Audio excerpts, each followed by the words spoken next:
ముందర వెళ్తున్న కార్లోంచి ఒక చిన్న పాప అయితే మనకైతే హాయ్ చెప్తుంది. మనం కూడా హాయ్ చెప్పేసి స్టార్ట్ అయిపోయినాం. వనపర్తికి రీచ్ కాగానే కొత్త రోడ్ అయితే తీసుకున్నాము. ఎందుకంటే NH44 పైకి వెళ్ళాలి. ఎందుకంటే మన దగ్గర ఉన్న ఎక్స్పల్స్ 200ది రివ్యూ చేద్దామని అట్లా స్పీడ్ బ్రేకర్ మీద ఎక్కించుకుంటూ అండ్ బర్రెలకు హాయ్ చెప్పుకుంటూ మొత్తానికి అయితే NH44కి అయితే ఎక్కేసినాం. ఎక్స్పల్స్ 200ది రివ్యూ చేద్దామని హైవే పైకి అయితే వచ్చినాం. వీడియో కంప్లీట్ కాగానే మళ్ళీ కేడిఆర్ కాలేజ్ దగ్గరకు వచ్చి కొన్ని వీడియోస్ అయితే షూట్ చేసినాం.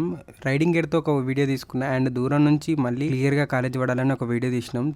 వీడియో తీసుకున్న తర్వాత మన సబ్స్క్రైబర్స్ అయితే కలిసారనమాట. వాళ్ళతో కొంచెం టైం స్పెండ్ చేసి తర్వాత ఫొటోస్ కొన్ని వీడియోస్ తీసుకున్నాం. దాని మధ్యలో వీళ్ళు వచ్చేసి అన్నా మేము సైకిల్ పైన వీడియో చేస్తాం, మమ్మల్ని వీడియో తీయనా అని అన్నారు. సరే మీరు అడిగితే నేను కాదంటానని ఇంకా వీడియో తీయడం అయితే స్టార్ట్ చేశాను. మనలో అయితే స్టంట్ చేయడం స్టార్ట్ చేసిన అనమాట సైకిల్ పైన.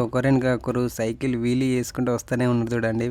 మనకెలాగో వీలీ చేయడం రాదు, వీళ్ళనన్నా చూసి ఆనందపడదామని వీడియో రికార్డ్ చేసి మన యూట్యూబ్ ఛానల్ 5000 సబ్స్క్రైబర్స్కి చాలా దగ్గరలో ఉంది. తొందరగా 5000 సబ్స్క్రైబర్స్ కంప్లీట్ చేయండి.